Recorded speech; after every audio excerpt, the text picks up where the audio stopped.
Hello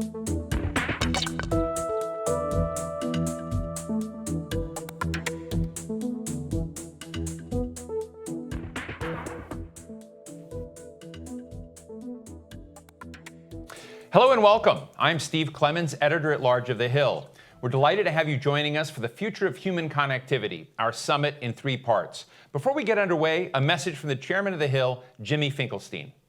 Good morning. I'm Jimmy Finkelstein, chairman of The Hill, and I want to welcome you to the Future of Human Connectivity. I want to thank the audience for attending today. I want to thank our fantastic faculty for being with us and spending the day with us, and Steve Clemons will be moderating all day. Thank you, Steve. A special thanks to Chairman Pai of the FCC. The chairman has such a wonderful background and so interesting. He went to Harvard. He went to the University of Chicago Law School, clerked for a federal court. He worked at Jenner and Block. He worked as a counsel in the Senate. He worked as a general counsel to one of our great companies in the United States. Worked in various different offices at the FCC, and of course now he's chairman of the FCC. He has such a great background and has such a important role in what we see and what we hear. Probably the most important person in America in this area. What happens in terms of 5G, what happens in the First Amendment, what happens in broadband, net neutrality, I could go on and on and on. He's just in a critical place at a critical time in terms of human connectivity. So it's an honor, Chairman Pai, to have you. And at this point, I'm going to turn over the program to Bob Cusack, our great editor of The Hill, and I will leave you, Bob, to interview the chairman. Have a nice day. Enjoy the day. Thank you, Jimmy. Thank you, Steve. And thank you, Chairman Pai, for joining us. I did want to start with a COVID question. In the CARES Act, Mr. Chairman, there was $200 million in telehealth, and FCC has taken the lead on this. That money has been exhausted. Should Congress replenish this fund? Question. I'd be remiss though if I didn't say thank you for hosting this conversation. Thanks to Mr. Finkelstein for the very kind introduction, and thanks to Steve Clemons, of course, for moderating over the entire panel. Telehealth, I think, has had its moment to shine in the middle of this dismal pandemic. And one of the things that we pitched Congress early on was this telehealth program, which they gave us authority to do in the CARES Act. I think thus far, at least, the program has been very, very successful. The 539 applications we granted have already started, some of them submitting stories about how they're using this funding to extend their healthcare expertise, improve access and outcomes. And if Congress sees fit to increase the funding through that program or through a similar program, we would certainly duly administer it. And we're working with Congress on some of those discussions right now. But it's too early to say, I think, whether and to what extent they will extend funding for a further round. Mr. Chairman, schools are starting up, and of course, many are going remote learning. You've asked Congress for more funding and authority on this issue. Are you hopeful that this is going to be in the next package? And why do you need this authority? Was it not included in prior packages? So we did ask Congress in the earlier round of negotiations that led to the CARES Act to consider the creation of a remote learning initiative that was a streamlined program, somewhat similar to what they did give us authority to do in telehealth, because we wanted to have a more targeted solution that was outside of the bureaucratic rules and processes that attended our E-rate program, which is an important program. But given the nature of the emergency, we need to distribute funding more quickly and in a more flexible way. Also, the statute that we administer, the E-rate statute, limits our ability to support these services to classrooms. It uses that term, classrooms. And so we wanted to make sure we worked with Congress proactively, and we've done that since early March. So I hope that we are able to continue to work with Congress and those members of Congress who are interested in remote learning solutions. Obviously, with the school year coming up and with many schools going virtual, this is a more important issue than ever. Earlier this year, FCC fined Sinclair a record amount. On a separate issue recently, Sinclair was going to broadcast a program that had a conspiracy theory about Anthony Fauci and COVID-19. Sinclair decided not to run that. Was that the right decision, and would have the FCC gotten involved in this kind of issue? I can't say, of course, whether the FCC would have gotten involved. And traditionally, of course, the FCC doesn't weigh in on editorial judgments made by broadcast companies about the content of newscasts. So unfortunately, I can't weigh in on that particular issue, just as I haven't weighed in on issues similar to that over the past 3.5 years since I've become chairman. So unfortunately, I can't give you much insight on that. In June, there were 4 Republican senators who wrote to you, and they basically want you to redefine so-called Section 230. The White House has also issued a presidential executive order on this, highlighting social media bias. Is there a bias, and if so, what, if anything, is FCC going to do about it? Well, in terms of what we're going to do about it, we just recently received the petition from the NTIA, a part of the Department of Commerce, that submitted a petition for rulemaking. And so we will carefully review that petition in the days to come. But what I will say is back in November of 2017, I gave a speech in which I highlighted the fact that transparency, I think, is very important when it comes to social media platforms, how these companies are making decisions about what we see and what we don't, for instance. And I think that is one of the issues that is animating both sides of Congress now and both houses of Congress to think about some of these issues. In fact, just shortly, you'll see, among other things, this issue being discussed, I anticipate, at a hearing that's going to be held before the House Judiciary Committee. And so it's interesting that elected lawmakers now, too, have focused on this as an issue. Yeah, that was my next question, actually, about that hearing. Obviously, a lot of tech CEOs, it's going to be a big story of the day. There has been pressure on social media companies, whether it's Facebook or Twitter, and Twitter just recently, they have started to correct the president's tweets and also kind of put Donald Trump Jr. on the sideline.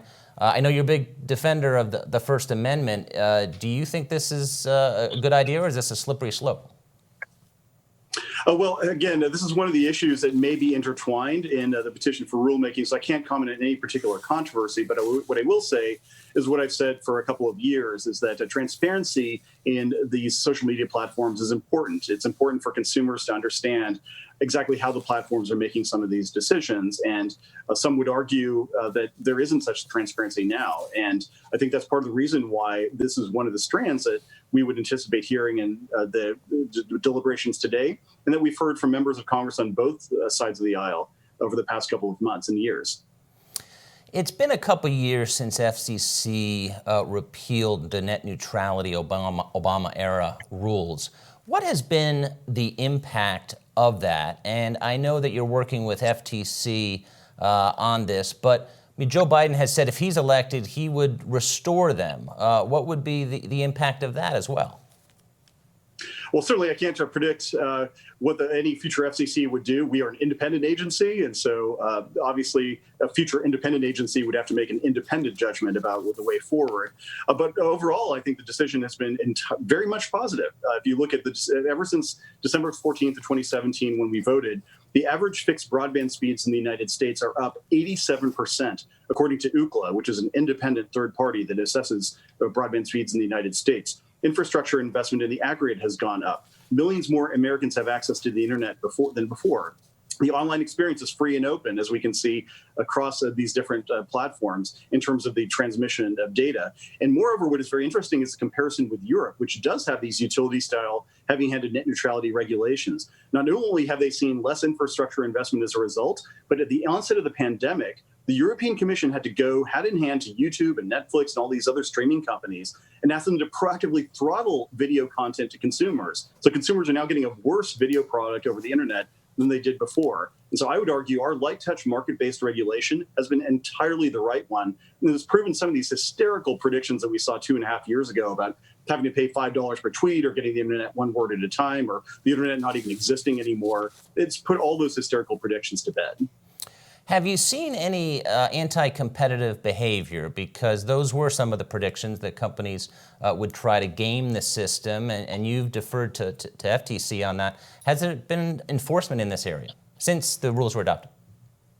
So as you pointed out earlier, we do have a memorandum of understanding with the Federal Trade Commission, so we work with them. And so any allegation that we receive of any competitive conduct or conduct that otherwise might violate Section 5 of the FTC Act, we, of course, would share that with them. And I think one of the things that's instructive is during the deliberations up to net neutrality, the 2017 decision, and even thereafter, all of these allegations are always said, well, if this happens or should this happen. And that's entirely the point. Unless there's a demonstrated market failure, preemptive regulation of all 4,400 and some internet service providers of the FCC is inappropriate. The way to handle instances of anti-competitive conduct is to look at the particular company that is allegedly engaging in that conduct and use targeted antitrust or consumer protection laws to address it. It's not to have a blanket rule of utility-style regulation at the FCC. And so I think just the very existence of the question hints at the fact that we made the right determination in terms of our light touch framework. Oh, I would also add, by the way, the transparency rule we adopted at the FCC is very, very powerful because all of these internet service providers have to disclose publicly their business practices, network management practices, et cetera. So we have front-end enforcement at the FCC, backed up by the FTC and the Department of Justice potentially for antitrust or other anti-competitive conduct. Earlier this year, Mr. Chairman, some House Democrats called on FCC to act on Russian propaganda on U.S. radio stations, citing Russian interference in the 2016 election. Yesterday, Attorney General Barr indicated, yes, Russia did interfere in the 2016 election, and they're probably interfering or trying to in the 2020 election. What is FCC doing on this interference?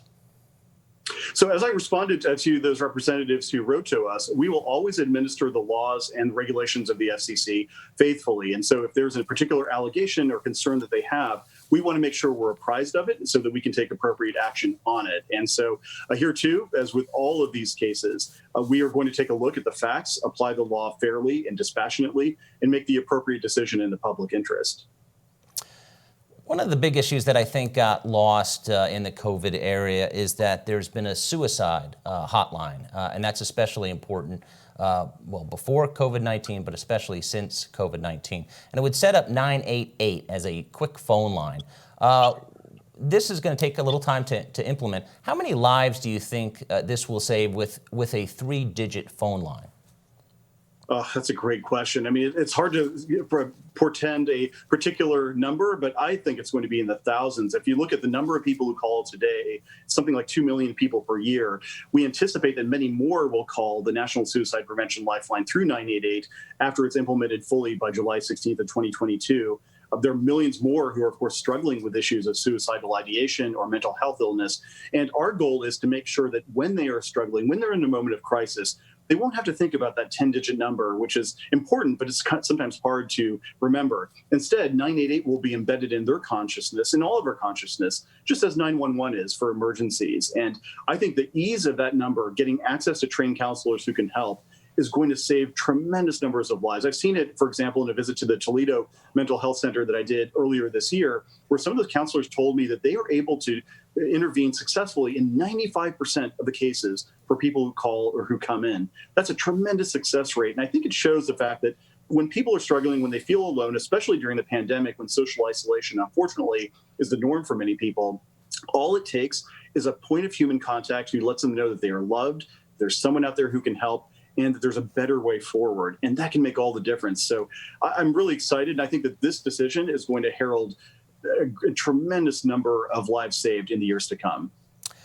Robocalls. It's the number one consumer complaint at the FCC. I know you're very familiar with this. Congress has passed laws on this. A lot of people have disconnected from their landline, but we still all get robocalls. What's the status of implementation, and when are these robocalls going to stop or at least be curtailed? So we have seen a downtick during the pandemic of something like 30 to 40% of the robocalls. But even without that, the FCC has been pulling out the stops to attack this top consumer protection priority.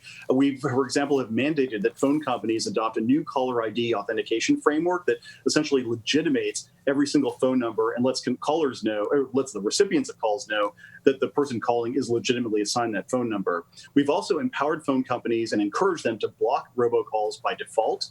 We've also set up a reassigned numbers database so that people who get a phone call that's meant for somebody else, that they won't get those phone calls in the future. We've also made clear through a variety of different rulings that we expect gateway providers, these are the first points of contact in the United States for these foreign robocalls, to cut off these robocalls immediately. This is a joint effort with the Federal Trade Commission and the Department of Justice. And over the past couple of months, we've actually gotten tremendous success where we sent letters to these gateway providers. We tell them, look, cut off the robocalls or you risk being cut off from the US network. And within 24 hours, they end those robocalls. So we've really amped up our efforts. And I know that those robocalls remain a concern for consumers. They are for me personally as a consumer myself.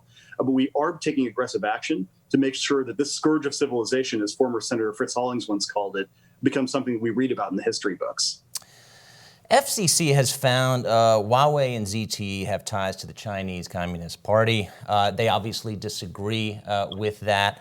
How confident are you in that finding, and what does that finding mean in this 5G world? And do you also consult with the State Department and other departments about these issues?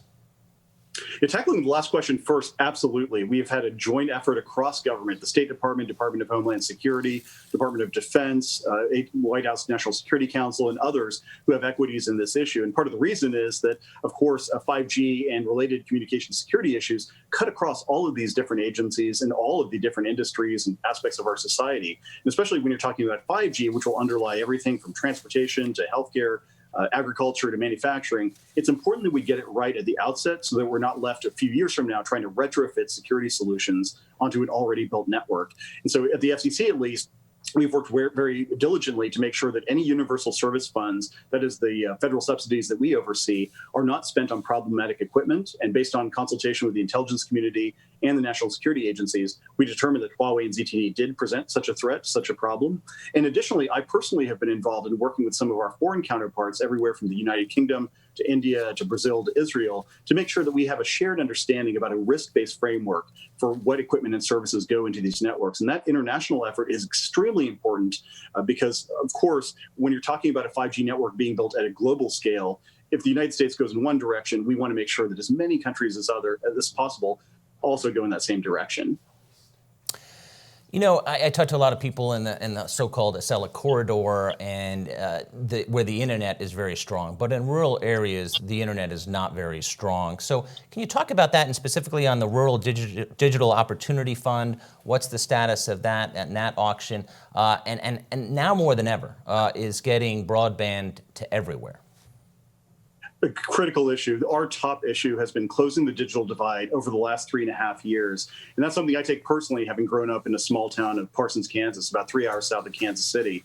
And it is we're keenly aware during the pandemic, of course, that broadband is more important than ever for telework, telehealth, distance learning, and the rest. And there are millions of Americans who don't have it. And so on October 29th, we're going to be starting the first phase of the Rural Digital Opportunity Fund that you mentioned.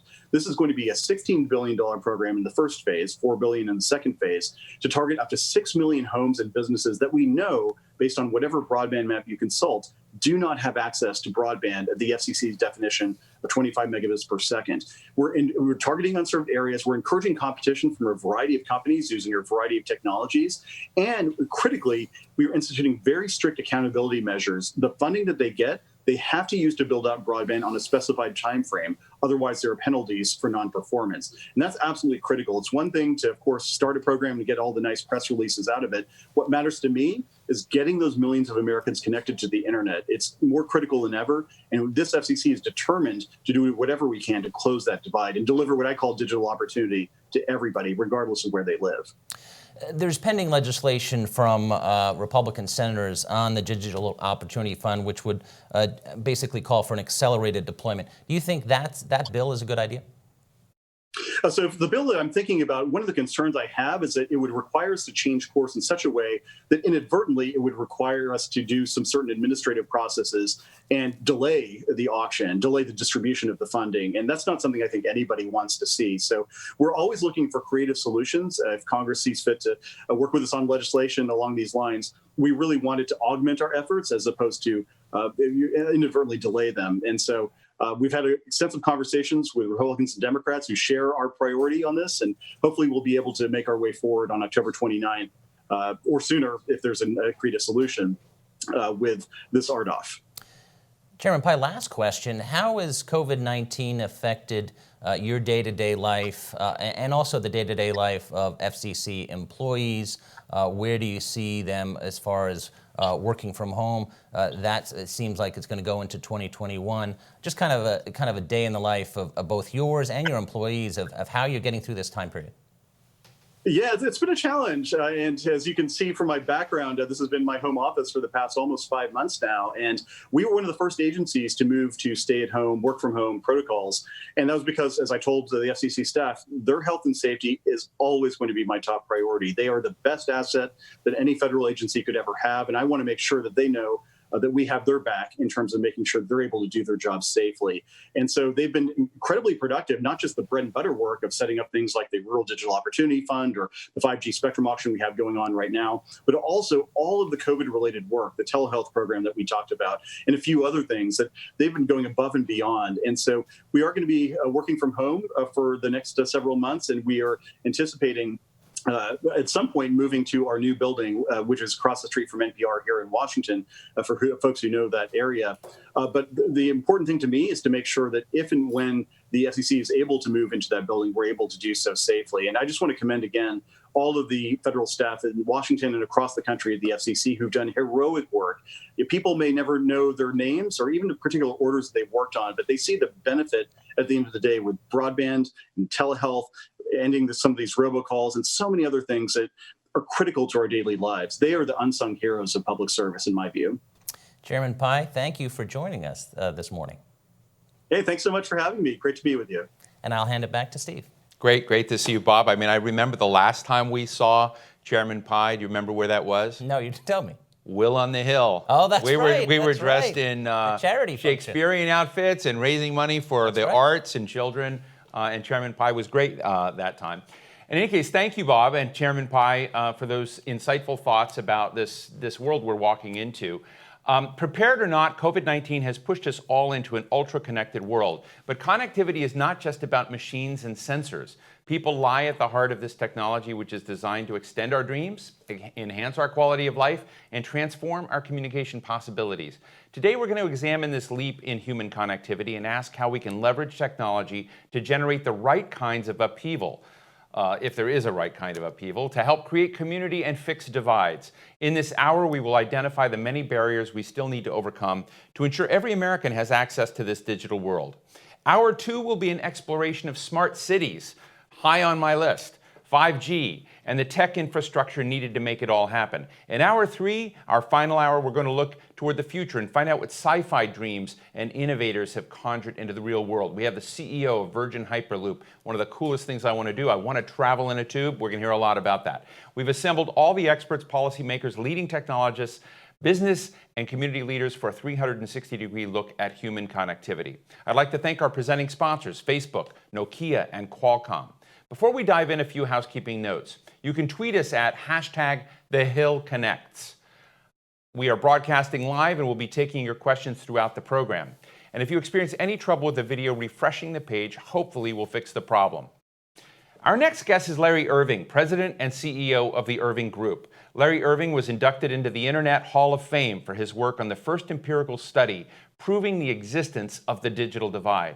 He's a former administrator of the National Telecommunications and Information Administration, a former Assistant Secretary of Commerce. He's deep into this subject. Larry, thank you so much for joining us. Great to be with you. You and I have talked, I don't know, for decades about this subject. And so let me start. Why, when it comes to technology and making sure that we have an inclusive participation and engagement, why haven't we succeeded in erasing the digital divide, which you helped to articulate and show people existed? Politics as much as anything else, and will. Steve, let me give you an example. 25 years ago, the first report came out that kind of identified that there was a digital divide in America. In that first report, I noted that there were five groups of people. If you were a minority, if you were poor, if you were elderly, if you were rural, if you were low income, you were less likely to be connected.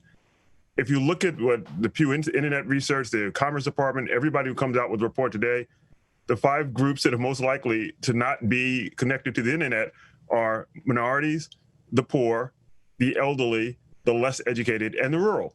We've closed a lot of the divide, but in a country as rich as ours, to have literally 20 million urban and suburban households not connected to the internet is a disgrace. I just watched Chairman Pai, and he's a friend. I have great respect for him. But his definition of the digital divide is rural Americans, and there are 5 million American households, maybe 6 million American households, that simply physically can't get access to the internet. And we should and must do something to help those Americans get connected to the internet. But there are 20 million American households, almost 22 million American households that don't have access to the internet because of affordability. They can't pay the bill. And when you think about the reality that that was pre-pandemic, before people started losing paychecks, couldn't pay their mortgage, it is beyond disgraceful that the United States of America, which pioneered the internet, hasn't figured out a way to get every American who wants to be connected. And here's the other problem. 27% of senior citizens, at a time we're telling our senior citizens that they shouldn't have physical contact with people, 27% of Americans in this country, rural and urban, don't have access to the internet. How is that possible? You and I have been to conferences around the world together, and we've been in places like Australia.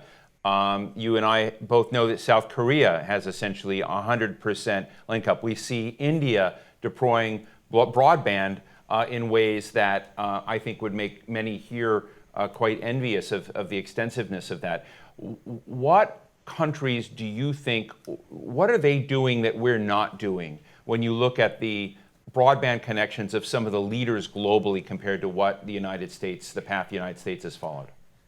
There's no one size fits all. China's done a phenomenal job, but there's been some cost to privacy and other things in the way that China's doing it. I was talking to some folks yesterday. India has about half of their nation connected. They're going to try to connect another 200 million, which is about the size of our nation, or more than half the size of our nation in the next 2 to 3 years. The European Union has done some amazing things in some nations, but other nations are far behind. Each nation has to kind of look at where they are and figure it out. What we've done really well, we've spent a lot of money, we have a lot of competition, but there are market failures. And I think what other nations have done that we haven't done is they try to drive market approaches, but where the market's not working, they'll intercede and say, the market's not doing this, we need to have a government effort to help. And what's interesting in the United States, we have exactly that concept when it comes to rural America.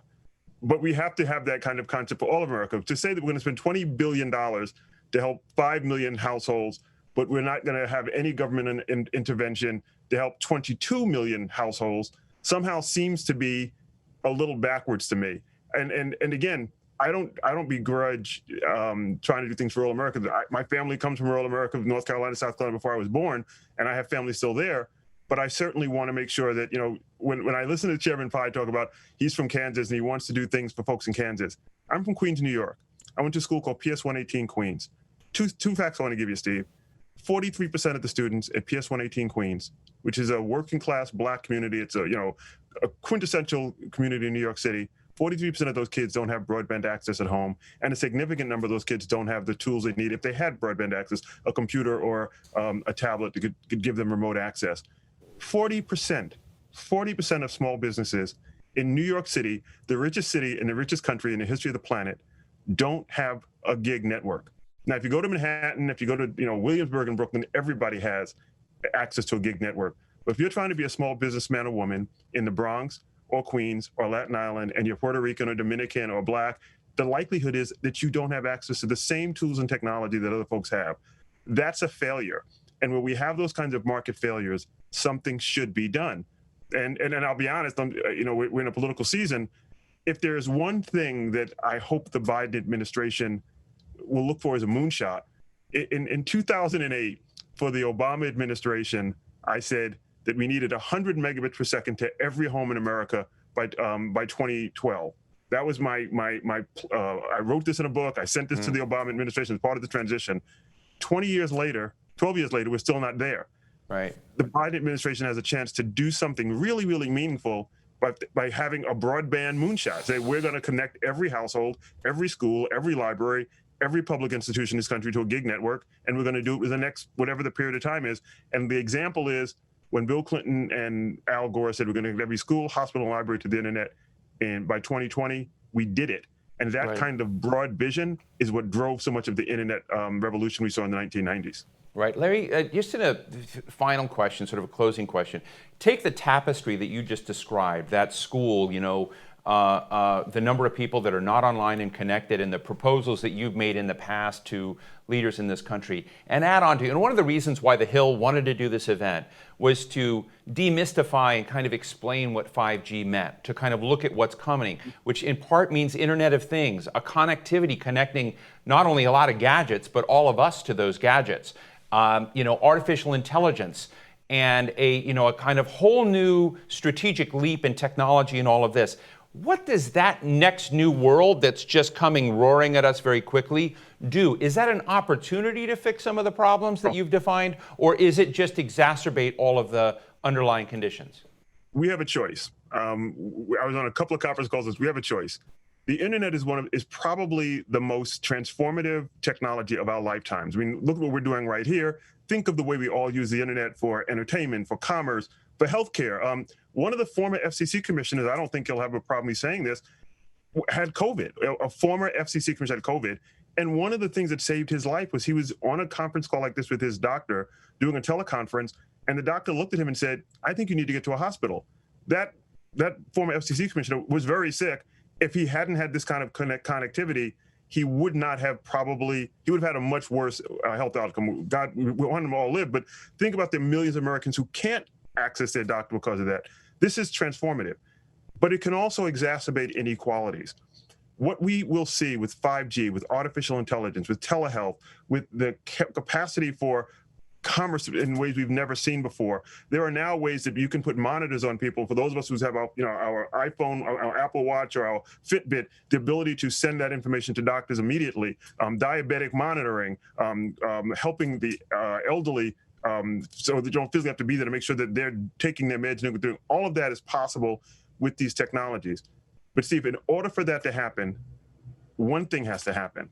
We've got to invest in fiber optic infrastructure across this country. When people talk about 5G and they talk about this wireless, that wireless network only works if there's a 5G or a fat fiber cable somewhere nearby that allows for broadband to traverse those communities. We have redlining right now. We have underinvestment right now. With some minor changes, Right. we could make a huge difference. Let me give you one other thing that I'm working on today. When I get off this call, my next call will be, think of every public school, think of every public library, think of every community college, think of every museum, think of every publicly funded institution in this country. Right. Most of them have a gigabit network into that institution, that organization, that edifice now. Imagine you took that gigabit network and threw on the top of those buildings an antenna that gave free access to Wi-Fi. Those students at my old elementary school, PS 118, all living in walking distance of that school. Every one of them could have broadband at home given through their school that was filtered, that was private, that was secure, with a relatively small investment, $8,000 or Right. $10,000 with that pipe on top with an antenna on top. Those kinds of, you're not going to get transformative. You're not going to get transformative technology with marginal thinking. Right. We need transformative thinking at this time, and the rest of your day you're going to have transformative thinkers. But if the one thing they want, ensure that they're all thinking about this as a public good, not just the private side of this. That's important. We're a capitalist society. But how do we make sure that this doesn't exacerbate the inequalities you were talking about, and instead gets all of us connected to something that benefits all of us? Well, thank you so much, Larry Irving, for sharing your thoughts with us today. We really appreciate it, and we hope you'll come back and spend some more time as we mark this discussion in the future. Look forward to watching the rest of the discussion. Thank you.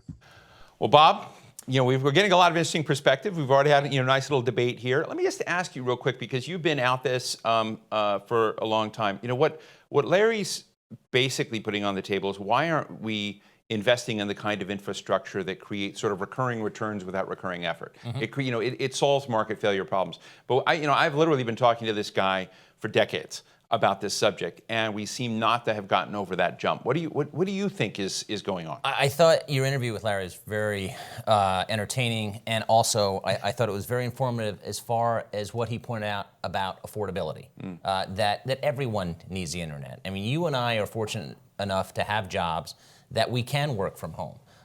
But let's say you have a job you can work from home, but if you don't have the connectivity and you can't afford it, or if you're in a rural area and you don't have it or it's spotty, then you can't do your job. And we don't know how long this COVID era is going to last. Obviously, the country is struggling on this. But it's interesting what Larry said, that the Obama administration, and I think this is where Biden is going to get pressed on a number of issues, didn't go far enough. And Biden has the opportunity to make this is not a luxury, the internet. You need it for basic life. He mentioned a former FCC commissioner, who could have died without telehealth, without the internet. Maybe it would have been a rough scenario for him. So, well, you look. I mean, not to interrupt, but when you look at the mortality rates, also the infection rates of communities of color, other vulnerable communities that may not have that connectivity, as Larry said, and even Ajit Pai acknowledged, then some of those people are not getting that counsel. That's right, and I think that's going to be a big focus for Joe Biden should he win in November. The polls are looking good for now. He's about 100 days away, but we got a long way to go. Well, cool. Are we ready to go? Okay, we're not ready to go. It's very ironic today, Bob, that on today, there are certain platforms that are working for us and certain platforms that are not. And so we're going to work at Biden and just thank everybody for working with us on it. But let me also ask you, another question about this. One of the things I've been intrigued by, when we move from a 3G network, we're going to talk to some folks, Qualcomm's been involved, moved from 3G to 4G, you had firms like Uber and Lyft that were built on that. Now we're seeing this jump, and I'm very excited by it, jump to sort of a 5G world. And a lot of people don't know what that means, and it does mean the things I said. It's, millions of interconnected devices per square mile, as opposed to just a few thousand today. Right. And we are going to be part of that connectivity. Human beings will be part of that. And it just raises the interesting question of whether or not incrementalist thinking works in even addressing this, because we're going to have a strategic leap into a very different world. And I'm just interested in, as an editor-in-chief of a publication covering this, what guideposts do you give to your team? Well, 5G is a revolution. It's going to change how we live in so many ways, just like how the internet is. And it was interesting in the interview with Chairman Pai, he's been very tough on China. Now, it's the political season, and this administration has been tough on China and Huawei, but that is also a national security issue, certainly from the administration standpoint, and we've seen the UK kind of do a 180 on Huawei. But overall, as far as our team, just when I think, and you mentioned it, it's a kind of amorphous 5G. But what does that really mean? But when you think about the examples of how it's going to change our lives, then you get to realize, wow, this is going to be something that even old guys like us are going to be like, wow, this is pretty impressive. And I know that's going to be something that we're going to be writing about for many, many years. Look, when I was helping to run a think tank, I used to tell our fellows at the think tank, you can complain about and critique and criticize public policy, but your job is to put a better idea on the table. And I've seen the administration complain about China, about Huawei, about telecommunications infrastructure. I haven't seen them put better ideas on the table. Richard Haas wrote in the Washington Post this week that we haven't seen the partnership with Europe on basically putting other partnerships on the table to deal with that. Piece. Are we letting them off the hook? Are we letting the administration off the hook by not saying, okay, we get your China concerns, we get their national security issues, where's your plan? Right. Well, that was Richard's, I think, best point in that, in very good piece, was, okay, yeah, you're going after China, and various administrations always go after China. But they have been aggressive in recent years in the number South China Sea. But you're not working with your allies. If you're not working with your allies, then how do you put pressure on China when you're saying we're going to take troops out of South Korea? Well, Bob Cusack, I don't know if we really need the other people out there when we have each other. But thank you for hanging out and chatting with us. Let's get back to work here. For months now, school systems across the country have tried and failed to find ways to safely reopen in the fall. As the pandemic rages, public schools are now finding themselves in the middle of a political battle. My next two guests represent teachers and they represent parents. Lily Elskison Garcia is the president of the National Education Association, a professional association of 3 million educators. It is huge. Leslie Boggs is the president of the National Parent Teacher Association. We can solve all the problems right now between the two of you. The nation's oldest and largest volunteer child advocacy association. We're so glad to have you both here. Let me just start out, because I think when we've been talking about human connectivity, and the reason we wanted that word human in is it because you can talk about connectivity that's coming. You can talk about connectivity of things and buildings and roads and streetlights and cars and our phones. But somehow people got lost. So I want to talk to you both and just ask you, what are the equities we have to go get right when we think about not just education, but putting people back in this mix? Let me start with Lily. I appreciate it, and I'll intimidate your listeners by saying that I have a master's degree in instructional technology, which I got in 1983 on an Atari 800. So I want people to tremble a little bit. But what I did in that master's degree was to say, how do you use technology as a writing tool, as an editing tool, as a way to share what your what students were writing and get feedback and from their little playmates there in my class. And so it's always been the human part of technology. If you're teaching, you know that the computer in front of you, the iPad in front of you, is no different than a textbook, and it's really efficient. And maybe you can do some great research on it, but it's what does that mean to the student in being able to synthesize, analyze, and create something new. And so we get excited about technology. This pandemic, however, is something completely different. We've always known that depending on what zip code you live in, some students have everything in the world in their schools, in their libraries, the technology, the connection that they have, the Wi-Fi, the broadband, everything that they need. And you can walk across the street to another school on the wrong side of the tracks, and they don't have any of that. And so we've been fighting for many, many years to get equity in access and opportunity in technology. Now the pandemic hits, and we're in an even more frightening situation, because we realize that when we had to turn so quickly to keep those kids safe and to keep the educators safe and to keep all of our families from being infected and infecting the community, we had to go to virtual learning. And it wasn't just what was in your school, it was what you had access to in your home. And the digital divide, if you are on the wrong side of that digital divide, it puts you at a distinct disadvantage. And in some cases, we lost kids. They didn't have, the only technology they had in their home was their mom's cell phone. And she took it to work with her because she was stocking shelves in the grocery store. We couldn't even call them on a cell phone. So we have got to do something about this. And it goes beyond the schools. It goes into the homes of those families. Well, to that point, let me bring Leslie in. And Leslie's saying, what is going on in the home? I mean, all of a sudden, we do see children and getting schooled and educated and having interactions with teachers online, but parents are now teachers, and so my question is, what is that scene like, and how, from a PTA perspective, how has that changed your terrain?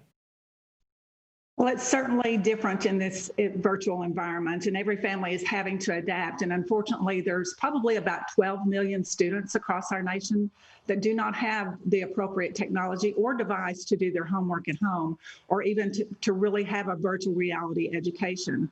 And so that's really affected our families and what we're advocating for. We do feel like funding needs to be really provided. That in some surveys that we've seen, 78% of the people across our country believe technology now is as important as electricity. And so it's a fundamental right for every child to have that access and for the families to be able to do and work with their children. Sorry. And this virus has just become a huge issue, especially for working parents and how to help their children learn appropriately. So it's very different within the family dynamic. Well, let me ask you both a provocative question, and I want to acknowledge that I think that this is a controversial issue. For years, I've been doing programs on education and have been frustrated that whether it's school funding or how you look at the zip code issue and difference between what kids in one part of the country may get in the other. And I've always thought, is there some way that you could kind of Sal Khan it all, that, somehow there would be a software approach or an online approach where a lot of the unevenness in our educational outcomes in America could be evened out and improved. That doesn't mean you want to cut the teacher out, but is there a way to supplement it? And so I'm wondering, in this time where everyone's been shoved into this digital sandbox, is that an opportunity now to find ways to even it out for students and still have human connectivity with teachers, but to get something where we get past the debate of having good teachers and bad teachers, that there's a lot more surrounding that conveyor of information in education? Lily, tell me where I'm wrong, as Rachel Maddow would say. I don't think there's anything that takes the place of a caring, competent teacher. What we now know is that caring, competent teacher needs to know a lot about virtual learning, and that it's not like a class. Like, this is our online learning class. You're the reading teacher, you're the calculus teacher, you're the art teacher. What do you teach? And how are you going to make that in a virtual world come alive even more? Because here's what we know: it was like someone pulled the fire alarm in 100,000 schools, and everybody raced out of the building. And the next day, people like me, I'm a 6th grade teacher, people like me were told, all right, whatever you were doing with those 35 kids in your classroom, now do it online. And they're sitting in 35 different kitchens all over the, all over the town. And we didn't know where to begin. And so we now know that this has to become part and parcel of becoming a teacher, just like you learn how to plan a lesson and you learn what your objectives are. But we also know that if we're in another situation like this, Lord help us, but we better plan for it. And by the way, we're not out of this one. And so a whole lot of districts out there are not going to have any choice but to continue with some kind of online or hybrid virtual learning because they can't just open their doors and have 35 kids sitting back in that classroom. But what kind of training are you going to be giving parents? And how are you going to make sure that you can deliver something that's quality? It's never going to be the same. So I've kind of given that up, but something that's meaningful, a teaching and learning experience for those kids that you can deliver right inside their homes. And of course, proper use of technology is going to enhance everything that we do. It enhances the work world. It will enhance the education world. But what we're afraid of is someone will kind of check the box and say, well, plenty of kids have this. Not those kids. Yeah, those kids are the ones you should start with. You should lead with equity. Who is more likely not to have access, not to have parents who have an extra laptop, maybe even have homes that won't have an adult in that home because mom and dad have to go to work. They're in the service industry. They can't do their work at home online. How are we going to make it work for the kids that have so little? That's where we have to begin. Leslie, how would you respond to Lily Garcia in this? I remember in the 1990s when I worked for Senator Jeff Bingaman of New Mexico, we looked at who were his primary constituents and who they were. It was a single Hispanic mom, single head of household mom with 3 children working 2 jobs.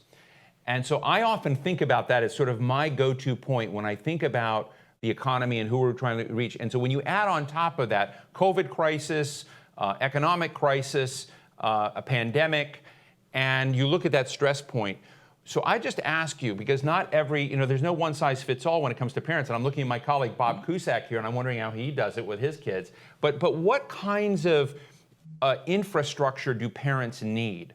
We have a lot of policy people watching this right now. What do they need to win as opposed to be victims in this experiment?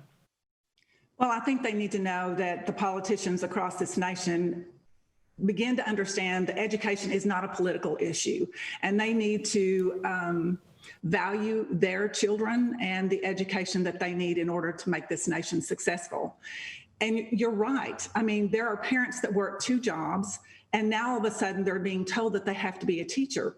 They did not sign up for that. They didn't go to school for it. And so that's why that connection with teachers is so valuable for every student. And every student wants to be social, wants to be in school, but that's not always going to be the case with this virus. We're seeing it spread and give hotspots where you really shouldn't be in school. And so that's just an added stressor for parents, because now they're not only the parent, they're the teacher. And psychologists say that's really not a good case for every parent to be 24/7, the one person that's telling them what to do, being that loving parent. And parents are getting so stressed, they just can't handle it all. So it's very much us addressing the mental part of education, what it's doing to our families. We need them to be engaged, but they have to, number one, they have to know that their children are safe. We have to give them the resources for their schools to be successful. And that means even giving teachers the resources that they need and the technology that they need. And we really feel strongly about that being a part of the new package, because 12 million students, that's enormous across this country, that do not have internet access, that don't have the right device. And if they did, they don't have the access. So we've got to figure out a way to get them quickly on board before we fall really behind as a nation. Let me ask you both in just our last couple of minutes here a question, because today we're also talking about how this new next wave of technology is going to come and be, create new possibly transformative platforms.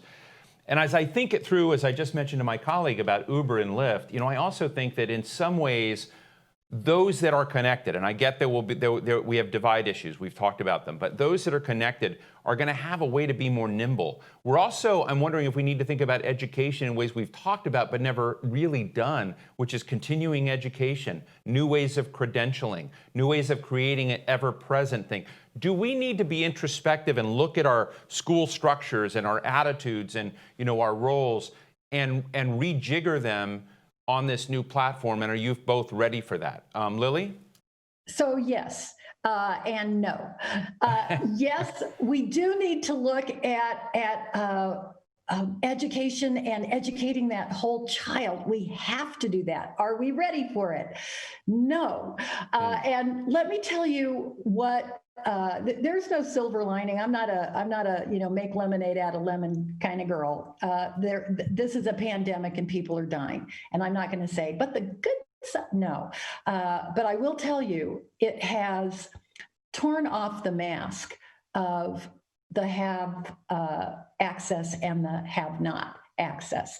And all of the things that we could see in the public school where some kids have what they need and other kids don't, we now are expanding onto the home, as we've been talking about. But let me tell you some of the other things. People do think about reading, writing, and arithmetic when they're looking at their public school. But what are the uses in technology for the social worker, for the counselor, for the school psychologist, and by the way, for the school nurse? Where I come from, that's like finding a unicorn. But maybe there's a use for technology for the school nurse to actually be connected to that family, be able to do some health screenings and to help those families in ways that we never thought of before. Maybe we can partner with county health officials in this pandemic and have folks actually enter homes. A lot of folks are visiting their doctor with an app. over this pandemic. Maybe we can do something like that and have a health app connected to the school. So those schools that don't have a school nurse will still have a health professional that they can count on. There's so many services that we provide for schools and for families. And maybe when this is all over, what will remain is a new infrastructure of connecting home and school, teacher and parent. That's what I think we should be going for. Well, we won't call it lemonade out of lemons, but that's a fascinating vision you have there. Leslie? I think it's really, out of every crisis, there comes opportunity, and we have a great opportunity in our nation to do things differently and look at things differently. What we're finding is family engagement is a priority in education with their teachers and administrators. And this virtual reality has made that easier in some aspects for that to happen. But again, it falls back to everybody having the same resources and those to be there. And so that's the first hurdle. But do I think that probably we will never see education the same before? I don't. I don't think you will see our world the same anymore. We've learned in this crisis how to do things differently and to do them better. And so I think there's great things to come for our parents, our students, our educators. There's a whole wide world opening up, and I think we can do much, much better than we have in the past. This is so fascinating to talk to both of you. I know you're real stakeholders in what's coming next, and you're both trying in times of, what I call it, the triple tsunamis hitting the nation. And so very grateful for your very thoughtful discussion. Lily Eskelsen Garcia heads America's largest union, the National Education Association. Thank you so much. And Leslie Boggs, president of the National PTA. You're very cool. Let's do this again sometime. Let's have a PTA meeting. Okay. That sounds great. Yeah. Thank you. During the coronavirus pandemic, telemedicine has emerged as a much-needed way to further connect patients with their doctors. My next guest, Dr. Judd Hollander, will be here in a moment. But let me talk to Bob. Bob, you're a dad. How old are your kids? I'm lucky because they're not as young as they used to be. So they don't need you anymore. They don't need, and I've talked to parents who have small kids. So ours are basically teenagers, one in community college.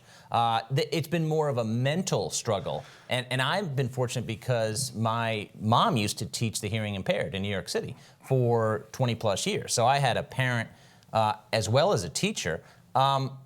I really struggle to see how parents have two jobs, right? And then they've got to also teach. The teachers are so important, and I do think that the next administration or the next term of Donald Trump, the teachers have to be focused more on, because it's either Leslie or Lily who said this is not going to change. This is a new way of life, and teachers. Another point I wanted to raise that I know Lily raised is access, where some schools have a lot of stuff and access to the internet and others don't. And that's where opportunity in this country begins. And if you don't have that, well, then you don't have as much as an opportunity as the next kid. And that's got to be fixed. Thank you for that. So we're going to go to our next guest. My next guest is Dr. Judd Hollander. He's the Senior Vice President of Healthcare Delivery Innovation and Associate Dean for Strategic Health Initiatives at Thomas Jefferson University. One of his recent initiatives is called Jeff Connect, a service that connects patients with doctors from their cell phones, tablets, or computers. Welcome, Dr. Hollander. Thanks so much for joining us. I mean, the two big areas that many people kind of refer to right away when we think of a hyper-connected world, the world of 5G, what's going to happen, is the transformative possibilities in health and in education. There may be also in finance and fraud. There are lots of other areas that we'll be dealing with, but health is right at the top of people's list of what they want. And we've had this, big change of people engaging in telehealth, telemedicine, having it paid for by Medicare. And I've done a lot of events on this where there's a fear it's going to collapse and back. But why don't you give us your dashboard as you look at this new connectivity and what it can do for us on the health front? Well, I think it's a really simple concept that people... Hang on, let me just switch microphones. I'm sorry. I'm talking about how simple it is, and I've become difficult to hear. I think it's a really simple concept for us that we do this all the time. And I don't think everybody knows we do this all the time. You FaceTime with your grandkids. You do text messaging with friends. If you're a physician, you are always reaching out to people and you are always getting people reaching out and taking care of you. So we did this long before COVID. The trick during COVID was taking those people who had been doing this for a while and really scaling it up overnight. In the Philly area, that was mid-March. And then the second trick was taking people that never did it before and convincing them this was a way they could deliver care. For the last 4 or 5 years, when I would go around speaking on this, I had to convince people this was valuable. Unfortunately, or fortunately, there's nothing like a pandemic to make people see the value immediately. And now I think everybody knows that this is a way care will be delivered forever. You know, later in today's program, Dr. Hollander, I'm going to be discussing trust and the challenge of trust in this new world with Representative Scott Peters and some other folks. And I'm just wondering, as people have been shoved into this world, what's the level of trust they have? Because it's not instant, right? I mean, is there a wobbliness in the trust factor as you've seen folks come into both health and connectivity? So I like to speak of three things: trust, communication, and cooperation. And the way trust played out at the beginning is healthcare providers, right, who make their living in hospitals, who make their money by taking care of people, told patients stay home, because at the beginning we didn't know how to manage patients and their exposures to COVID. So unless you were really sick, we were trying to have people stay away, and that's not what we really want to do. So we developed trust. That sounds cool. Yeah. So no, let me see. No, go ahead. You're fine. You're fine. Okay. All right. So, okay, I'm going to shut off the phone and just do this on the video. So anyway, so we developed trust so that people would be able to stay away. And I think that's an empowering message when you're a health system. And then now that we know enough about COVID and we can bring people back safely, we've communicating that message and we've developed a lot of trust around that. So when we say you can safely come back, they know that we mean it because we told them stay away before. And then cooperation is tricky because we're cooperating between the patients and the providers, but we've learned to also cooperate between man and machine. And the patients have learned to trust the video. And you see, I'm having a couple hiccups even on this, and we see this on TV and we see this on Zoom meetings, but we're able to get done and deliver the important message. So I think it's the trust, the communication, and the cooperation going forward that gives patients confidence they can get care this way. Well, believe me, the problems you're having, we're having today too. We're not necessarily at the Model T right now. We're somewhere in between. But you know, I have confidence that this is all going to become much more predictable, a lot more stable. And I appreciate you joining with us. Tell us about Jeff Connect. So Jeff Connect is our brand name, and the simplest way to think about it is it's all of telemedicine. So before I got to Jefferson 5 or 6 years ago, Dr. Robert Rosenwasser had created a neurostroke network where he and his team could reach out to 30 some odd hospitals and take care of stroke patients remotely. And they would be able to see the patient via telemedicine. They would be able to see the CAT scan via telemedicine, and they would be able to deliver expert care to the patients wherever they were. Right now, they actually have a mobile stroke unit, and we have a goal to try and get the clot dissolving drugs into people when they show up at the hospital within an hour of arrival or within a couple hours of symptom onset. Last week, they did that within 15 minutes of when the ambulance showed up at a patient's curb. So an unbelievable way to deliver care to somebody's house during an acute stroke. That's not the majority of telemedicine. I break down telemedicine in a couple different ways, but one is it the patient who's seeing the doctor, and that's most of the time, or is it a doctor who's being third-partied in to another healthcare provider to help deliver expert care, like the Neurostroke Network that I spoke about? So Jeff Connect is an app on your phone. If you're in our region, Pennsylvania, New Jersey, or Delaware, or similarly in other regions with other telemedicine providers, you just go on the phone, you download the app, you put in what your medical information is, and in our system, in less than 5 minutes, you're seeing an emergency physician 24/7, 365. You don't need to schedule an appointment. There's docs standing by, and they see you right away. They see you by video. They do what they can do by video, which isn't always everything, but they can take care of about 75 or 80% of things on the video, and then they can coordinate your care and hopefully be able to keep you out of an emergency department and send you to a place where you can get better, more convenient, faster care, should you need in-person care. On the other side of the coin, really important when COVID broke out was taking care of both COVID patients with chronic medical problems, diabetes, hypertension, all the things normal people get, as well as people that were afraid to come out of their house. And so we geared up and we had basically the ability to take care of about 2/3 of the patients that previously had in-person appointments scheduled, but now didn't want to come downtown to the doctor. We took care of them by telemedicine, and that was through a scheduled visit program on Jeff Connect. So I think thinking of it broadly, there's many other things I could talk about, but you could either just get an ER doc round the clock anytime you want, wait less than 5 minutes, or schedule an appointment with your own primary care doc or your own specialist and see them via telemedicine without having to leave your house. Judd, that's fascinating. We're right near the end of our program, but let me ask you a question. I love the fact that we have you today, and you bring a good practical expertise. We have politicians coming along. Politicians are a little different, but one of the things I've seen from talking to people about diabetes and constant glucose monitors and telemedicine and telehealth is a dramatic change in this time also in, I don't know how to call it, the accuracy of diagnosis has increased in this time with all of the kind of technology that's come on. And that's something many people think is that maybe visiting that doctor in person wasn't yielding the best and most accurate diagnoses. Now, we can debate that. But I guess my question is, in this world that we've kind of gone into, some insurance companies have begun walking back what they agreed to pay for in telemedicine and telehealth.